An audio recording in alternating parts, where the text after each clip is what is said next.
മുഹമ്മദ് ഷാ തങ്ങളെ ഹദറത്തിലേക്ക്. അതാ ആലിം. മടവൂര് ശൈഖുനെ പോയി പറഞ്ഞാൽ പിന്നെ ആരെങ്കിലും അവിടെ നിൽക്കുമോ? ഇവർക്ക് എന്തിൻ്റെ അസുഖമാണ്? നിങ്ങൾ ഇവരെ തിരിച്ചറിയണം. എല്ലാവരും പെട്ടുപോയിട്ടുണ്ട് അതിൽ പെട്ടുപോയ പ്രവർത്തകരോടും പറയാണ്, വേഗം രാജിച്ചു പോരി. ഈമാൻ കിട്ടണമെങ്കിൽ മുഹമ്മദ് ഷാ തങ്ങളെ നിന്ദിച്ചിട്ടൊന്നും ഈമാനിലൂടെ മൗത്താവുന്ന ആരും വിചാരിക്കണ്ടട്ടോ. ഒരിക്കലും നടക്കൂല. ഞങ്ങൾ വിചാരിച്ച ഹദറത്തല്ലത്. കണ്ടില്ല നിങ്ങൾ? വലിയ ആളെന്നെ എഴുതിയ ബുക്കാത്. അതിന്റെ ചട്ടം കാണിച്ചു കൊടുക്ക്. താരീഖുദ് ദഅവത്തിൽ ഇസ്ലാമിയ ഷെയ്ഖ് അബൂബക്കർ അഹ്മദ് അൽ ബാഖവി അൽ കാന്തപുരമി അൽ മലൈബാരി. എ.പി. അബൂബക്കർ മുസ്ലിയാർ എഴുതിയ ബുക്ക്. അതിൻ്റെ പേജും കാണിച്ചു കൊടുക്കും. അതിൽ കാണാം ഷെയ്ഖ് ജിഫിരി തങ്ങളെ കുറിച്ച് ഇങ്ങനെ എഴുതിയിട്ട് വായിക്കുന്നു. സ്വന്നഫ അൽ ഇർഷാദാത്തിൽ ജിഫിരിയ. ഷെയ്ഖ് ജിഫിരി എന്ന മഹാപണ്ഡിതൻ ഒരു കിതാബ് എഴുതി. അതിൻ്റെ പേരാണ് അൽ ഇർഷാദാത്തുൽ ജിഫിരിയ റദ്ദൻ അല സയ്യിദ് മുഹമ്മദ് ഷാ അശ്ശീഇ. കണ്ടങ്ങള്? ഷിയ വിശ്വാസിയായ മുഹമ്മദ് ഷാ തങ്ങൾക്കെതിരിൽ അൽ ഇർഷാദാത്തുൽ ജിഫിരിയ എന്ന് പറഞ്ഞ് ഷെയ്ഖ് ജിഫിരി ഒരു കിതാബ് എഴുതി.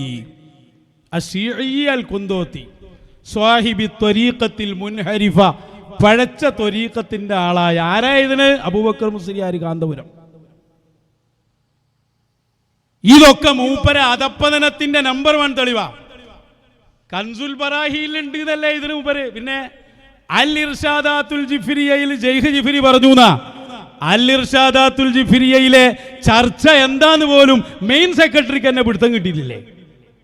അൽ ഇർഷാദാത്തുൽ ജിഫിരിയ വഹാബിക്കെതിരുണ്ടാക്കിയ കിതാബാണോ? കിതാബിന്റെ പേര് പോലും മാറിപ്പോയി. കുരുത്തക്കേട് എന്ന് പറഞ്ഞാൽ അതന്നെയല്ലേ അവർക്ക് കിട്ടുന്നത്. ഇ.കെ. ഉസ്താദിന്റെ കുരുത്തക്കേട് നമ്പർ 1. ഇപ്പം നമ്മളോട് പറയാലോ, നിങ്ങൾക്ക് ഉസ്താദുമാരെ കുരുത്തക്കേടുണ്ട്. കുരുത്തങ്ങൾക്കില്ല. അതിന് കുരുത്തം ആദ്യം നിങ്ങൾക്ക് ഉണ്ടായിട്ടാണ്ടേ. കുരുത്തങ്ങളെടുത്തുണ്ടായെങ്കിലല്ലേ നിങ്ങൾക്ക് തരാൻ കഴിയുള്ളൂ. നിങ്ങൾ എല്ലാ ഉസ്താദുമാരെയും എതിർത്ത് പോയോലാ. നിങ്ങൾ രണ്ടാമത്തെ മുശാവറ ഉണ്ടാക്കുമ്പോൾ ആരാ സെക്രട്ടറി? നിങ്ങളെ ഉസ്താദിന്റെ ഉസ്താദായ ബഹുമാനപ്പെട്ട ശംസുൽ ഉലമ ഇ.കെ. ഉസ്താദ്. അവർ ജീവിച്ചിരിക്കുന്ന കാലത്താണ് നിങ്ങൾ സമാന്തര സമസ്ത ഉണ്ടാക്കിയത്. നല്ല കുരുത്തല്ലേ നിങ്ങൾക്ക് ഉണ്ടാകുക? കുരുത്തല്ലാത്ത നിങ്ങളെങ്ങനെ കുരുത്തം തരിക? ആദ്യം നിങ്ങൾ 1ാം ക്ലാസ് പോയി പഠിച്ച് കുരുത്തം ഉണ്ടാക്കി വരക്കൽ മക്കാമൊക്കെ ഒന്ന് സിയാർത്ത് ചെയ്ത് വരും. എന്നിട്ട് നമുക്ക് സംസാരിക്കാം. ഇതിലെന്താ പറഞ്ഞേ? ഇർഷാദാത്തുൽ ജിഫിരിയ മുഹമ്മദ് ഷാ തങ്ങൾക്കെതിരെ എഴുതിയതാണ്. അല്ല മുസ്ലിയാരെ, ഇർഷാദാത്തുൽ ജിഫിരിയ ജീവിതത്തിൽ വല്ലപ്പോഴും വായിച്ചിട്ടുണ്ടോ കാന്തപുര അബൂബക്കർ മുസ്ലിയാരെ? ബിനർബി തങ്ങളെ വലിയ കള്ളത്തരം പറഞ്ഞ പോലെ ഇർഷാദാത്തുൽ ജിഫിരിയിൽ എവിടെ ഷെയ്ഖ് ജിഫിരി തങ്ങൾ മുഹമ്മദ് ഷാ തങ്ങളെ കുറിച്ച് പറയുന്നത്? പോകട്ടെ, കൻസുൽ ബറാഹീനിൽ എവിടെയുള്ളത്? ഷെയ്ഖ് ജിഫിരി തങ്ങൾ ഏത് കിതാബിലാണുള്ളത്? എന്നിട്ട് പറയാ എന്തടിസ്ഥാനാണോ ഇതിനൊക്കെ ഉള്ളത്? ഔലിയാക്കൾക്കെതിരെ എഴുതാനുള്ള പേനകൾ മാത്രമേ ഞങ്ങളെ കയ്യിലുള്ളൂ. അപ്പോൾ വലിയ ആൾ തന്നെ പയച്ചു കിടക്കുകയാണ്, ഒരു രക്ഷയില്ല. ഇനി രണ്ടാമത്തെ ആൾ വന്നോട്ടെ. മോന് വാപ്പൻ്റെ അവസ്ഥ അതാ. മോനും അങ്ങനെ തന്നെ. ഇവർക്ക് മാത്രം ഇത് തിരിഞ്ഞില്ല. മോൻ പറയണ കൊണ്ടോട്ടി ഷിയാണ് വന്നത്. എവിടുന്ന അതൊക്കെ തെളിവ് പറയുന്നു എനിക്ക് മനസ്സിലായില്ല. അവക്ക് രണ്ടാമത്തെ മോൻ വന്നോട്ടെ. അതിക്രമങ്ങൾ ചെയ്തവരാണ് എന്നല്ല, അവർ ഇസ്ലാമിന്റെ പുറത്തു വരെ ആണെന്ന് പോലും ഇത്തരം ചില ആളുകൾ പ്രചരിപ്പിക്കുന്നുണ്ട്. വളരെ കൂടുതൽ ശ്രദ്ധിക്കേണ്ടതാണ്. കേരളത്തിൽ വന്ന ഷിയ വിശ്വാസം, അത് കൊണ്ടോട്ടി ആസ്ഥാനമായി വന്നിരുന്ന ഷിയ വിശ്വാസത്തെ വെളിയങ്കോട് ഉമർ ഖാലി തങ്ങളുടെയും അമ്പറം തങ്ങളുടെയും നേതൃത്വത്തിൽ അന്ന് 0യിലേക്ക് ഇല്ലായ്മ ചെയ്തിട്ടുള്ള ഒരു വിശ്വാസമാണത്.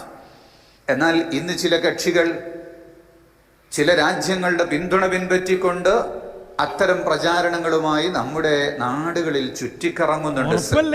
ഞങ്ങൾ അതിനല്ലേ പടക്കപ്പെട്ട തന്നെ. എന്താ വാപ്പി മോനും കൂടി ഇപ്പൊ പറഞ്ഞു വെച്ച്? മമ്പുറന്തങ്ങളും ഉമർ ഖാദിയും കൂടി അത് ഇല്ലായ്മ ചെയ്തതാണ്. തെളിവ് കൊണ്ടുപോകാതായി ഇന്റർനാഷണൽ ദായിയായി നടന്നാൽ മതിയോ? മമ്പുറന്തങ്ങൾ എവിടെ പറഞ്ഞു? ഉമർ ഖാദി റളിയല്ലാഹു അൻഹുവിന്റെ ഫത്വ എവിടെ? അങ്ങനെയല്ലാന്ന് ഞാൻ വായിച്ചു തന്നില്ല ഞങ്ങൾക്ക്. അന്നത്തെ മഖ്ദൂമുമാരും മുഹമ്മദ് കുട്ടി മുസ്ലിയാരും ഒക്കെ എഴുതി, അഹമ്മദ് കുട്ടി മുസ്ലിയാർ എഴുതി. മമ്പുറന്തങ്ങൾ അങ്ങനെ പറഞ്ഞിട്ടില്ല. മാത്രമല്ല ഉമർ ഖാദി ഇവിടെ വന്ന് താമസിച്ച് മഹാനരായ മുഹമ്മദ് ഷാ തങ്ങളിൽ നിന്ന് പൊരുത്തം വാങ്ങി പോയവരാണ്. കള്ളത്തരം, പച്ചയായ കളവ്. ദജ്ജാലൂന കദ്ദാബൂൻ ഹബീബ് മുഹമ്മദുർ റസൂലുള്ളാഹ്. അന്ത്യകാലത്ത് ഹബീബായ തങ്ങൾ പറഞ്ഞു, പച്ചക്കള്ളം മാത്രം പറയുന്ന ദജ്ജാലുകൾ വരും. മടവൂര് ശൈഖുന വന്ന ഹലറത്ത ഷിയെന്ന് വാപ്പി മോനും പറയണ, നിങ്ങളൊന്ന് ആലോചിച്ച് നോക്കി. എവിടുക്കാ പോലും കൊണ്ടുപോകുന്ന ആളുകളെ കഴിഞ്ഞിട്ടില്ല. ഇനി അതാ വേറൊരാള്, വലിയ ആള്, നമ്മളെ ത്വരീഖത്ത് പറഞ്ഞ ബുക്ക് എഴുതിയ ആള്, അയാൾ പണ്ടേ പറഞ്ഞു വെച്ചിരുന്നത്, അയാളും ഇതേ നുണ ആവർത്തിക്കാണ്. വരട്ടെ, അയാൾ പറയട്ടെ നുണ. കൊണ്ടോട്ടി ത്വരീഖത്ത് ഫഖീർ മുഹമ്മദ് ഷാഹ് മമ്മീഷ വലിയുള്ള മുരീദന്മാർ കഥാബില്ലാ എന്നൊരു പാട്ട് തന്നെ ഉണ്ട്. മമ്മീസാറിന് മുഹമ്മദ് ഷാഹ്, മമ്മീഷ വലിയുള്ളയാണ്, അയാളെ മുരീദന്മാർക്ക് കഥാബില്ല എന്നാ. അത് മുമ്പ് രചിക്കണം. ഈ ആള് ഏത് കാലക്കാരനാ? ബഹുമാനപ്പെട്ട മമ്പുറം തങ്ങളെ കാലക്കാരനാ. അന്ന് മമ്പുറം തങ്ങൾ അടക്കമുള്ളവർ ഇയാൾക്കെതിരിൽ ഫത്വ നൽകിയിട്ടുണ്ട്. കണ്ണങ്ങള് ഈ നുണ പയക്കുള്ള നുണയാണ്. വമ്പൻ കളവ്, പയക്കുള്ള കളവ്. എല്ലാരും ഇജ്മായി പറയാണ്. ഞാൻ വിളിക്കുന്നു പൊന്മള അബ്ദുൽ ഖാദിർ മുസ്ലിയാരെ, അബ്ദുൽ ഹക്കീം മൗലവിയെ, AP അബൂബക്കർ മുസ്ലിയാരെ, മമ്പുറം തങ്ങൾ പറഞ്ഞ ഫത്വ കാണിക്കാൻ നിങ്ങളെ മുശാവറക്ക് കഴിയുമോ? വെറുതെയാണോ AP സമസ്ത എന്ന് പറഞ്ഞാൽ കള്ള സമസ്തയാണ് നിങ്ങൾ പറഞ്ഞ്? ഈ അയാൾ എന്തൊക്കെയാണ് ഔലിയാക്കന്മാർക്കെതിരിൽ പറഞ്ഞ ശബ്ദം നിങ്ങൾക്കറിയോ? ഇവിടെ സുജൂദ് ഉണ്ട് എന്ന് പറഞ്ഞിരുന്ന ഒരു കാലത്ത് മുഹമ്മദ് ഷാ തങ്ങളെ മുമ്പിൽ വന്ന് മുരീദുമാർ സുജൂദ് ചെയ്യലാണ്. ഇസ്തിയാക്ക് ഷാ തങ്ങൾ അതിനെ മറുപടി എഴുതി, അങ്ങനെ ഒരു സംഭവം തന്നെ അല്ല വ്യക്തമായി എഴുതി. ഈ സുജൂദൊക്കെ പോലെ ഉണ്ടാക്കൽ എങ്ങനെയാണെന്നറിയോ നിങ്ങൾ? പച്ച കള്ളത്തരം പറഞ്ഞുണ്ടാക്കും. അതിൻ്റെ ഒരു ഉദാഹരണം ഞങ്ങൾക്ക് പറഞ്ഞുതരാം. ഞാൻ നേരത്തെ പറഞ്ഞ കണ്യാല മൗല ഉപ്പാപ്പ, അവരെ കണ്യാല പട്ടിക്കാട് പോയാൽ അവരെ മക്കാമിൽ നമ്മളൊക്കെ പോയി സിയാറത്ത് ചെയ്തതാണ്. ആ മക്കാമിൽ അവിടെ സുജൂദ് നടക്കുന്നു എന്നാണ് ഈ പ്രസംഗിച്ച പൊന്മള അബ്ദുൽ ഖാദിർ മുസ്ലിയാർ ഇന്ന് പറയുന്നത്. നമ്മളെ നാട്ടിനടുത്തുള്ള സ്ഥലമാണ് പട്ടിക്കാട് കണ്യാല എന്ന് പറഞ്ഞ സ്ഥലം. അവിടെ നിങ്ങളൊന്ന് പോയി നോക്കി, ആരോ സുജൂദ് ചെയ്യുന്നുണ്ടോ? പച്ചയായിട്ട് കള്ളത്തരം ഉണ്ടാക്കന്നെ. അയാളെ നുണ പറയുന്നത് കേൾപ്പിച്ചു കൊടുക്കും. ഞാനും കണ്ടിട്ടുണ്ട് സാർ. അതെന്തായിട്ട് എഴുതി? മൂക്കും നെറ്റിത്തടും രണ്ട് കയ്യും കാലിന്റെ മുട്ടും കാലിന്റെ വിരലിന്റെ പള്ളിയും ഒക്കെ വെച്ചുകൊണ്ടുള്ള ശരിയായ സുജൂദ്. എങ്ങനെ? കബറ് പങ്കത്തിലാണ്. അപ്പൊ അവിടുന്ന് ഇങ്ങോട്ട് പടിഞ്ഞാട്ട് ഇങ്ങനെ ചെയ്യണോല്ലേ, ഇവിടുന്ന് പടിഞ്ഞാറ് ഭാഗത്ത് കേക്കോട്ട് അങ്ങോട്ട് ചെയ്യണോല്ലേ, കാലിന്റെ അപ്പുറത്ത് നിന്നിട്ട് വടക്കോട്ട് ഇങ്ങോട്ട് ചെയ്യണോല്ലേ, തലഭാഗത്ത് നിന്നിട്ട് കാലിന്റെ ഭാഗത്തേക്ക് തെക്കോട്ട് അങ്ങോട്ട് ചെയ്യണോല്ലേ, എല്ലാ നേരത്തോടും സുജൂദ്. ഇത് പണം നടന്നുകൊണ്ടിരിക്കുക. എന്നാ ഈ മൂല്യന്മാര് മുരീരന്മാര് എത്ര മൂല്യന്മാരുണ്ട്? അവരാരെങ്കിലും പറഞ്ഞോ? ഞമ്മക്കൊരു കാര്യം ചെയ്യാം, ഇയാളെയും കൂട്ടി കണ്ണിയാൽ അവിടെ ഒന്ന് പോവാം. ഞങ്ങൾ റെഡി. മഹാനരായ കണ്യാല മൗല ഉപ്പാപ്പ റളിയല്ലാഹു അൻഹുവിൻ്റെ ഖബറുൽ ഷരീഫിൽ നമ്മൾ പോയതാ. അതിൽ ഒരു 4 ഭാഗത്തും മുരീദുമാർ ഖബറിന് സുജൂദ് ചെയ്യലാണ്. അവിടെ അങ്ങനെ സുജൂദ് ചെയ്യാനുള്ള സ്ഥലം തന്നെ അല്ല. നിങ്ങൾ പോയി നോക്കി, എവിടെയാണ് സുജൂദ് ചെയ്യാൻ സ്ഥലം? നെറ്റിന്തൊക്കെ വെക്കേണ്ടത്. ബൽക്ക് നെറ്റിയാണ് വെച്ച് പോയാൽ സുജൂദാവും ചെയ്യും. ഇപ്പോൾ ഒരു വലിയ ഇങ്ങനെ വരികയാണ്, നമുക്ക് കാല് ചുംബിക്കണം. ചുംബിക്കുക എന്നുള്ളത് കാലുകൊണ്ട് നടക്കൂലല്ലോ. ഒരാൾ നെറ്റിത്തടം വെച്ചാൾ ചുംബിക്കുകയാണെങ്കിൽ അത് സുജൂദായി. നമ്മളെ കീസിന്ന് ചില്ലർ പൈസ പോയി എടുക്കാൻ പോയാൽ അത് സുജൂദാവും. സുജൂദിനൊക്കെ അതിൻ്റെതായ നിബന്ധന ഉണ്ട് മക്കളെ. അപ്പൊ ഈ പച്ചയായ കള്ളത്തരം മൗല ഉപ്പാപ്പന്റെ മേലിൽ പറഞ്ഞു, അത് തന്നെ കൊണ്ടോട്ടി ശൈഖ് അവറുകളുടെ മേലിൽ പറഞ്ഞു. അപ്പൊ ഈ കള്ളത്തരത്തിൽ ആരൊക്കെ പങ്കുണ്ട്? വാപ്പയും മോനും മുഷാവറിന്റെ സെക്രട്ടറി. ഇത് വെറുതെ അല്ല നമ്മൾ ഇവരും സമസ്തയായിട്ട് ബന്ധമല്ല എന്ന് പറയുന്നത്. വ്യാജ സമസ്ത, വ്യാജ ഉലമാ എന്നൊക്കെ പറഞ്ഞ ടീം ഇവരാണ് എന്നത്ര വ്യക്തം. ഇനി ആ മെയിൻ ആളും അതന്നെ പറഞ്ഞു. ഈ നുണ എല്ലാവരും ഇങ്ങനെ പറഞ്ഞു. ഒരാൾ പറയാ, മറ്റൊരാൾ ഇങ്ങനെ അനുകരിക്കുക. കുറ്റ്യാടിയിലെ മൊയിലേര് വന്നോട്ടെ വെക്ക്. കുണ്ടോട്ടി തെരീക്കത്ത് എന്നിട്ട് മുഹമ്മദ് ഷാ തങ്ങൾ വന്നു. അയാൾ ഷിയാക്കളുമായി ബന്ധമുള്ള ആളായിരുന്നു. എന്താ മൗലവി അതിന് തെളിവ്? ഷിയാക്കളുമായി ബന്ധമുള്ള ആളായിരുന്നു. ഓരോരുത്തരും വന്നിട്ട് വലിയ ആൾ ഇതിൽ എഴുതി വെച്ചല്ലേ ബുക്കിൽ. വലിയ ആളെ എഴുതി വെച്ച് മോനും ശിഷ്യനും അതന്നെ പറഞ്ഞ്, വലിയ മൊയിലേരും അതന്നെ പറഞ്ഞ്. ഇനി ഞാൻ പറഞ്ഞ പൊന്മളക്കാരൻ്റെ ശിഷ്യനുണ്ട് ഒരു അലവി സക്കാഫി, അയാളും തന്നെ പറയുന്നു. അതും കൂടി വെച്ചു കൊടുക്കും. കള്ളന്മാരൊക്കെ ഒന്ന് കണ്ടോട്ടെ ആൾക്കാർ. എന്ന പേരിലുള്ള പ്രസ്ഥാനങ്ങളുണ്ടല്ലോ, എത്രയോ. ഞാൻ പേര് എണ്ണിയാൽ അതിന് തന്നെ കുറേ സമയം കളയും, നമുക്കതിന് സമയമില്ല, അതുകൊണ്ട് ഞാൻ എണ്ണുന്നില്ല. അതിൻ്റെ ഒക്കെ മുരട് അസില് എടുത്ത് പരിശോധിച്ചാൽ അതൊക്കെ ചെന്നെത്തുന്നത് ഷിയായിസത്തിലാണ്. ഷിയ എന്ന് പറയുന്ന, നമ്മൾ ഷിയാ പ്രസ്ഥാനം എന്ന് പറയല്ലോ, ഈ ഷിയായിസത്തിലാണ് ഇതിൻ്റെയൊക്കെ അസില് ചെന്ന് എത്തിപ്പെടുന്നത് എന്നത് ചരിത്രമാണ്. അത് പഠിച്ചാൽ നമുക്ക് ബോധ്യപ്പെടും. കുറേ അധികം എത്തുന്നത് നമ്മളെ കൊണ്ടോട്ടിയിലുള്ള അവിടെ ഒരു തരീക്കത്തും പരിപാടിയൊക്കെ ഉണ്ടല്ലോ, അവിടെയിലേക്കാണ് ഇവിടെയുള്ള കുറേ ത്വരീക്കത്തുകളെ മുരട് ചെന്ന് എത്തുന്നത്, അവിടെയാണ്. അതാണെങ്കിലോ അത് നമുക്കെല്ലാവർക്കും അറിയാം. അത് കേരളത്തിലെ ഉലമാക്കൾ അല്ലേ, അതുപോലെ പൊന്നാനി കൈക്കാർ, അവരെല്ലാവരും ശക്തമായി എതിർത്ത ഒരു ഒരു തെളിവില്ല മോനെ, പച്ച നോണ, വെള്ളം ചേർക്കാത്ത നോണ. അപ്പൊ നോക്കുങ്ങള്, AP സമസ്തയിലെ ഉത്തരവാദിത്തപ്പെട്ട എല്ലാവരും ഇതിങ്ങനെ പറഞ്ഞുകൊണ്ടിരിക്കുകയാണ്. മുഹമ്മദ് താതങ്ങൾ ഷിയാണ്, AP പറയുന്നു, മോൻ പറയുന്നു, പേരോട് പറയുന്നു, പൊന്മള പറയുന്നു, അലവി പറയുന്നു, കുല്ലുഹും മജ്മഊൻ പറയുന്നു. ഈ നുണ, അതാണ് കള്ള സമസ്ത, വ്യാജ ഉലമാ എന്നൊക്കെ ഇവരെ കുറിച്ച് മശായിഖ് തന്നെ പറയുന്നത്. ഇതിന് വല്ല തെളിവ് വലർത്തുണ്ടോ? ഒരു തെളിവില്ല. ആകെ തെളിവ് വഹാബിന്റെ ബുക്ക. അഹമ്മദ് കുട്ടി മുസ്ലിയാർ നേരത്തെ അത് പറഞ്ഞു, എല്ലാവരും പറഞ്ഞു. അത് ഷിയാക്കൾ, ഇനിയിപ്പോ ഷിയാണെന്നതിന്റെ ദലീല് കേൾക്കണം നിങ്ങൾക്ക്, അതും വലിയ രസമാണ്. കൊണ്ടോട്ടി നേർച്ച നടന്നപ്പോൾ ഒരു ബാനർ പിടിച്ചിരുന്നത്രേ. അപ്പൊ ആ ബാനറിലുണ്ട് യാ റസൂലല്ലാഹ്, യാ ഫാത്തിമ, യാ അലി, യാ ഹുസൈൻ, യാ ഹസൻ. അതാണത്ര ഷിയാണെന്നതിന്റെ തെളിവ്. വലിയ വലിയ തെളിവാ. ഈ 4 ആളെ 5 ആളെ പേരെഴുതി അതൊക്കെ ഷിയാവുന്നതാണ്. ഈ കാലഘട്ടത്തിന്റെ മുസീബത്താണ് AP സമസ്ത. തഹജ്ജുദ് നിസ്കരിച്ച് കാവൽ തേടണം. മനസ്സിലായ ഞങ്ങൾക്ക്? അത് ഷിയാ ഫൈസി പറയുന്നുണ്ട്, ആ ബോർഡിന്റെ പ്രശ്നമാണ്. വെച്ചോടുക്ക്. ഈമാനും ഇസ്ലാമും 5, 6, 11 അതിനൊരു കൊടി. എല്ലാവർക്കും മേലുള്ളതും ചെറിയതുമായ കൊടി എന്താ? 5.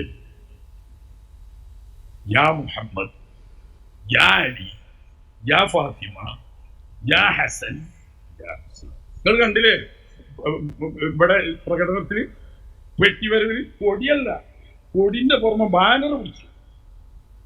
യാ മുഹമ്മദ്, യാ അലി, യാ ഫാത്തിമ, യാ ഹസൻ, യാ ഹുസൈൻ. ഈ 5 ആളുകളെ പ്രതിനിധീകരിച്ചുകൊണ്ടാണ് ഈ 5 അടി അടിച്ചടി. അതാണ് എല്ലാവർക്കും മേലും. അതാണ് അതിന് കീഴ്പ്പെട്ടുള്ളതൊക്കെ ആളെ കണ്ടുപിടിക്കാൻ വേണ്ടി. പിന്നെ നേരെ അപ്പൊ അതിലേക്കാണ് ഇനി പോകുന്നത്. ഈ 5 ആളുകൾ, ആ 5 ആൾ നമ്മളൊന്ന് ഉറക്കെ പറയേണ്ട ആളുകളാട്ടോ. അത് മുസ്ലിം സമൂഹത്തിന്റെ നേതാക്കളാ. അതാരാ? സയ്യിദുനാ മുഹമ്മദുർ റസൂലുള്ളാഹ്, സയ്യിദുനാ അലി ഇബ്നു അബീ ത്വാലിബ്, സയ്യിദുനാ ഹുസൈൻ, സയ്യിദുനാ ഹസൻ, സയ്യിദുനാ ഫാത്തിമത്തുസ് സഹ്റാ റളിയല്ലാഹു അൻഹ. ഇവർ 5 പേരും കൂടിയ ഷിയാവല. ഇതെന്ന് തുടങ്ങിയ അസുഖാന്നറിയങ്ങൾക്ക് മഹാനരായ ഇമാമുന ശാഫിഈ ഇമാം ഈ 5 ആളെ മദ്ഹ് ഇങ്ങനെ പറയും. അലിയാരെ മദ്ഹ് പറയും, ഹുസൈനാരെ മദ്ഹ് പറയും, അഹ്ലുബൈത്തിന്റെ മദ്ഹ് പറയും. അന്നത്തെ AP സമസ്ത പറഞ്ഞു ശാഫിഈ ഇമാം ഷിയയാണ്, റാഫിദിയാണ്. ഷാഫി ഇമാം കൊടുത്ത മറുപടി എന്താ? ഇൻകാന റഫുലൻ ഹുബ്ബു ആലി മുഹമ്മദി ഫല്യശ്ഹദി തഖലാനി അന്നീ റാഫിദി. അഹ്ലുബൈത്തിന്റെ മദ്ഹ് പറഞ്ഞതുകൊണ്ട് ഞാൻ ഷിയയാണ് എന്നാണ് നിങ്ങളെ വാദമെങ്കിൽ ഉറപ്പിച്ചോളൂ, മനുഷ്യരും ജിന്നുകളും സാക്ഷ്യം വഹിച്ചോളൂ, ആ പറഞ്ഞ റാഫിദിയാണ് ഞാൻ. അത് പറയാൻ ചങ്കൂറ്റമുള്ള നേതാവായിരുന്നു ഇമാമുന ശാഫിഈ എങ്കിൽ ഈ 5 ആളുകളെ പേര് പറഞ്ഞതുകൊണ്ട് റാഫിദിയാണെന്നാണ്, ഷിയാണെന്നാണ് APക്കാരെ നിങ്ങൾ പറയുന്നതെങ്കിൽ നിങ്ങളെ പറഞ്ഞ ഷിയ തന്നെയാണ് ഞങ്ങള്. ഷാഫി ഇമാം പറഞ്ഞ അതേ മറുപടി നമുക്ക് പറയാനുള്ളത്. അഹ്ലുൽ അബാ എന്ന് പറഞ്ഞൊരു വിഭാഗമുണ്ട്. ഹബീബായ മുത്തു റസൂൽ പ്രത്യേകം ഒരു പുതപ്പിന്റെ ചോട്ടിലാക്കി അവിടുന്ന് അഹ്ലുൽ അബാ വരുന്നത് ഇത് കൊണ്ടോട്ടി തങ്ങൾ തെരഞ്ഞെടുത്തതല്ലത്. ഇത് മുഹമ്മദുർ റസൂലുള്ളാഹ് ജല്ലല അലിയൻ വഫാത്തിമ വഹസനൻ വഹുസൈനൻ ബികിസാ. ഒരു പുതപ്പ് കൊണ്ട് അള്ളാന്റെ റസൂല് മൂടി ആരെ? അലിയാരെ, ഫാത്തിമ ബീബിയെ, ഹസൻ ഹുസൈൻ എന്നവരെ. എന്നിട്ട് പറഞ്ഞു ഹൗലാഇ അഹ്ലു ബൈത്തി വഹമ്മത്തി, ഇവരെന്റെ പ്രത്യേകക്കാരാണ്, ഇവർ അഹ്ലു ബൈത്താണ്, മുഹമ്മദുർ റസൂലുള്ളാഹ്. അവരെ അഹ്ലുൽ അബാ, അവരെ പറയുന്നിടത്ത് അവരെ പറയുള്ളൂ. സിദ്ദീഖ് തങ്ങളെ പറയുന്നിടത്ത് അത് പറയും. അത് പറയുന്നവരാണ് കൊണ്ടോട്ടിക്കാർ. മുഹമ്മദ് ഷാ തങ്ങൾക്ക് നിങ്ങൾ ആരും പഠിപ്പിക്കണ്ട. കണ്ടില്ല നിങ്ങൾ? കൊണ്ടോട്ടി കുബ്ബയിൽ കാലങ്ങൾക്ക് മുമ്പ് തന്നെ നടന്നു വരുന്ന റാത്തിബത്തു സൂഖ്, ഇവിടെ നടന്നു വരുന്ന റാത്തീബാണിത്. കൊണ്ടോട്ടി കുബ്ബയിൽ പ്രത്യേകമായി ഫാത്തിഹ ഓതുന്നത് കണ്ടില്ല നിങ്ങൾ? ഇലാ ഹദറത്തി ജനാബ് അർവാഹി അഹ്ലി ബൈത്തി റസൂലില്ലാഹ് വഖുലഫാഇഹിൽ അർബഅ വൽ അശറത്തിൽ മുബശ്ശറ വസ്സാദാത്തിൽ ബദരിയ. അതൊക്കെ പറയുന്നുണ്ട്. അഹ്ലുൽ അബാഇനെ പറയുന്നിടത്ത് അത് പറയും, അപ്പുറത്ത് പറയുന്നിടത്ത് അത് പറയും. മുഹമ്മദ് ഷാ തങ്ങൾക്ക് ഇടയ്ക്കിടയ്ക്ക് ഫാത്തിഹ ഓതും. ഇനി അതിൻ്റെ 90-ാമത്തെ പേജ് ആ റാത്തീബ് ഇങ്ങനെ നോക്കിയാൽ കാണാം. അതിൽ പ്രത്യേകം ഓരോരുത്തരുടെ പേരെടുത്ത് തന്നെ സുമ്മ ഇലാ അർവാഹി സദാത്തിന അബീ ബക്കറിൻ വഉമറ വഉസ്മാന വഅലിയിൻ വൽഹസനി വൽഹുസൈൻ വൽഹംസത വൽ അബ്ബാസ് വഫാത്തിമത അസ്സഹ്റ വജമീഇ അസ്ഹാബി റസൂലില്ലാഹ്. നിങ്ങൾ വിചാരിച്ച് കൊണ്ടോട്ടിക്കാർ അബൂബക്കർ സിദ്ദീഖ് തങ്ങളെ പേര് പറയൂലെന്നാ? അവിടെ പഴയ കാലത്ത് കുബ്ബയിൽ നടക്കുന്ന റാത്തീബാണ്. ഇനി അതിൻ്റെ പുറമെ ഇത് കണ്ടങ്ങൾ, ഇത് കൊണ്ടോട്ടി മുഹമ്മദ് ഷാ തങ്ങൾ ഹദറത്തിൽ കുബ്ബയിൽ നടക്കുന്ന അഹ്ലുൽ അബാഇന്റെ മൗലിദ. ഇതൊക്കെ ഒന്ന് കാന്തപുരം അബൂബക്കർ മുസ്ലിയാരൊക്കെ ഒന്ന് എടുത്തു നോക്കാൻ നിർബന്ധ. ഇതിൻ്റെ ആദ്യത്തെ ബൈത്തന്നെ മതി, കൂടുതലൊന്നും പോണ്ട. ഇതിൻ്റെ 3-ാമത്തെ പേജ് ഇങ്ങനെ നോക്കിയാൽ കാണാം. ഹബീബായ തങ്ങളെ കുറിച്ച് ഇങ്ങനെ പറയാ, മിൻ ഖബ്ലി അൻ ഫതറർ റഹ്മാനു മാ ഫതറ മിൻ നൂരിഹി നൂറ നൂരിൽ അലമീന ബറാ. ഹബീബായ തങ്ങളെയാണ് അല്ലാഹു തആല ആദ്യമായി അവൻ്റെ നൂറിൽ നിന്ന് പടച്ചത്. നൂറൊക്കെ പരിചയപ്പെടുത്തിയിട്ട് 11-12 പേജുകളിൽ മറിച്ചാൽ വളരെ വ്യക്തമായി കുബ്ബയിൽ നടന്നു വരുന്ന മൗലിദായത്, മൗലിദ് അഹ്ലിൽ അബാ. അതിലിതാ സുന്നത്ത് ജമാഅത്തിന്റെ ആശയം കൊണ്ടോട്ടി കുബ്ബയിൽ നിന്നുള്ള ഈ അഹ്ലുൽ അബാഇന്റെ മൗലിദ് വളരെ കൃത്യമല്ലേ? അതാ അതിൽ പറയുന്നു ഹിബ്ബുൽ ഇമാമൽ ഹാശിമിയ ലിഅന്നഹു അഖുൽ മുസ്തഫ വല്ലാഹി താജുൽ ഇമ്മതി. അലിയാരെ നമ്മൾ വല്ലാതെ ഇഷ്ടം വെക്കുന്നുണ്ട് എന്നിങ്ങനെ പറഞ്ഞിട്ട് പറയാണ് വകുന്ന നറസുദ്ദീഖ ഖൈറ സ്വഹാബതി വമിൻ ബഅദിഹിൽ ഫാറൂഖ് അഫ്ളലു ഉമ്മതി ഫതഖദീമു മൗലാന അബിൽ ഹസനി മുത്ലഖാ ഖിലാഫുൽ ലിമൽ ജംഹൂർ ഫീഹി ബിസുന്നതി. നിരുപാധികം സ്വഹാബികളിൽ ഏറ്റവും ഉത്തമർ അതാരാ? അബൂബക്കറിന് സിദ്ദീഖ് തങ്ങളാണ് എന്ന് നമ്മൾ വിശ്വസിക്കുന്നു. ഇതാ കൊണ്ടോട്ടി കുബ്ബയിൽ ചൊല്ലിക്കൊണ്ടിരിക്കുന്നത് അബൂബക്കർ ഒലേരെ, ഹക്കീം മൗലവി, പേരോട് സഖാഫി, പൊന്മുളക്കാര, അലവി മൗലവി. ഇവിടെ ചൊല്ലി വരുന്ന അഹ്ലുൽ അബാഇന്റെ മൗലിദെങ്കിലും ഒന്ന് എടുത്തോക്ക്. എന്നിട്ട് അതിൽ പറയാണ് ഏറ്റവും ഉന്നതമായി നിരുപാധികം അലിയാരാണ് സിദ്ദീഖ് തങ്ങളെക്കാൾ ഉഷാർ എന്ന വാദം അത് ഞമ്മക്കില്ല. നീ കേട്ടോ, വഫളുലു അലിയിൻ ബഅദ ഉസ്മാന സാബിതുൻ ലദാ കുല്ലി ദീ ഇൽമിൻ ഖിലാഫൻ ലിശിഅതി. നിങ്ങളെ എ പി സമസ്ത കുഴിച്ചു മൂടല്ലേ എങ്ങനെയാലല്ലേ? ഉണ്ടോട്ടി കുബ്ബയിൽ ഓതുന്ന മൗലിദിൽ എന്താ പറഞ്ഞത്? അലിയാരുടെ ഫദ്ല് ബഅദ ഉസ്മാൻ, അബൂബക്കർ തങ്ങള്, ഉമർ തങ്ങള്, ഉസ്മാൻ തങ്ങള്, അതിനുശേഷം അലി തങ്ങൾ. ലദാ കുല്ലി ദീ ഇൽമിൻ, ഇങ്ങനെയാണ് ഇൽമുള്ളോലൊക്കെ പറയുന്നത്. ഖിലാഫൻ ലിശിഅതി, ഷിയാക്കൾ ഇതിനെതിരാണ്. ഓൽത് നോക്കണ്ട, ഷിയാക്കളും നമ്മളുമായിട്ട് ബന്ധമല്ല എന്നാണോ ഇവിടെ ഓതുന്ന മൗലിദിൽ തന്നെ ഉള്ളത്. എന്നിട്ട് അബൂബക്കർ ഉളുപ്പില്ലാതെ പറയാ പൊരുക്കപ്പെടുവോ? അതൊക്കെ ഖബറിൽ മര്യാദക്ക് കിടക്കുവോ? നന്നായില്ലെങ്കിൽ അലിയാരെ മഹത്വം പിന്നെ പറയുന്നുണ്ട്. അലിയുൻ വദാ ഫിൻ നസബി വൽ ഇൽമി ഫായിഖ അലാ ഗൈരിഹി മിൻ സഹബി ഖൈരിൽ ഖലീഖതി. അലിയാർക്ക് വലിയ വലിയ മഹത്വങ്ങളുണ്ട്. അലിയാര് തങ്ങള് അള്ളാന്റെ റസൂലിന്റെ ചെറുപ്പം മുതൽ സഹവസിച്ച ആളാണ്. അലിയാര് തങ്ങള് പ്രസവിക്കപ്പെട്ടത് കഅബന്റെ ഉള്ളിലാണ്. അങ്ങനെയുള്ള ഒരുപാട് പ്രത്യേകതകൾ, അതാർക്കില്ലാത്ത വലിയ പ്രത്യേകത. ഹിക്മത്തിലും ഇൽമിലും അവർ ഏറ്റവും ഉന്നതരാണ്. അതൊക്കെ പിന്നെ പറയുന്നുണ്ട്. ആദ്യം പറഞ്ഞു വെച്ചു മുത്തുലക്കൻ, നിരുപാധികം അല്ലാത്ത വാദം ഷിയാക്കളുടേതാണ്, അത് നമുക്ക് ബന്ധമില്ല എന്ന് പാടിപ്പറയുന്ന ഈ ഹദറത്തിനെയാണല്ലോ നിങ്ങൾ ഷിയയിലേക്ക് ചേർക്കുന്നത്.